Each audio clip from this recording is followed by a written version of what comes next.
Welcome to the WanderLearn show. I'm your host, Tapon. In this episode, I have Michael Zervos, who is running the Project Kosmos, which is going to every country in the world as fast as possible. In about a year and a half, he's trying to set a Guinness World Record, and he's doing everything he can to do it. When I interviewed him, he's about 10% done.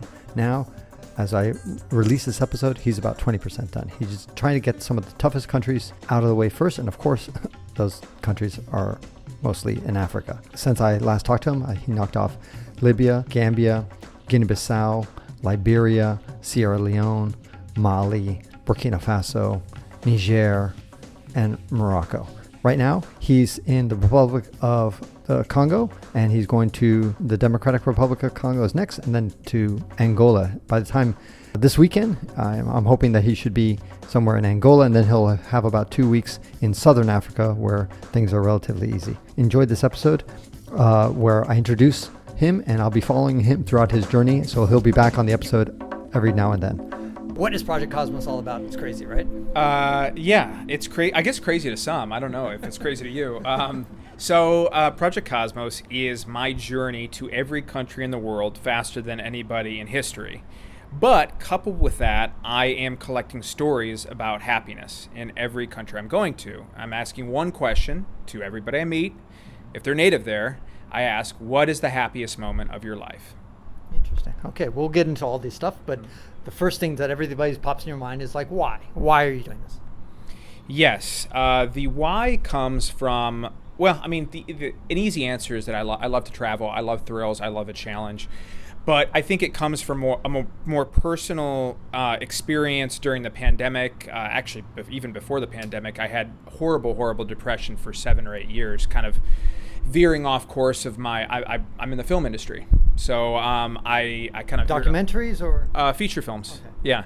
But I kind of veered off into the commercial world, and it was really dissatisfying to me. I hated it after a while. It makes you money, but it just wasn't making me happy. And during the pandemic, you kind of sit on your hands because you're just not able to, nobody's making movies, nobody's directing commercials. You're just sitting there thinking, what am I doing? It's like somebody robbed you of your voice. This is your identity, right? People say, oh, that's Michael, the director. Right.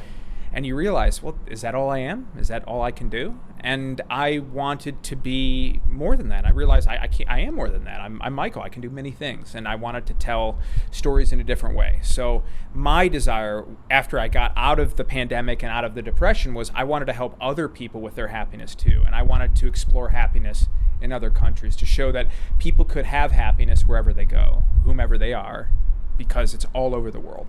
Right. And one of the things I love about the movie Life is Beautiful is that it's kind of one of the big messages. You can be in a Nazi concentration camp and somehow find a way to be happy. And if you remember that movie, I don't know if you ever saw it. I do remember. Yeah, I remember it. And to me, it's a very profound message. You know, like if somebody can figure that out, it's all in your head. And there's a lot of that's in your head. Yeah, it's so much of it is perception. And I start to see that more and more as I travel to countries that have nothing.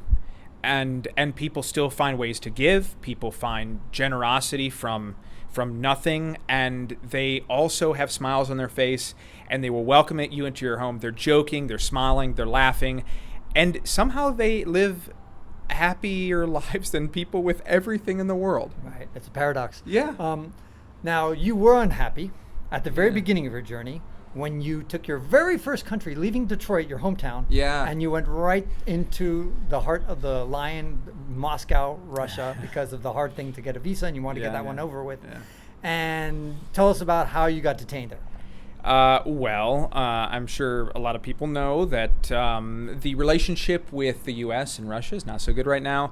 So getting a visa that was his own story, which was probably the weirdest and wildest visa I've had to get to date.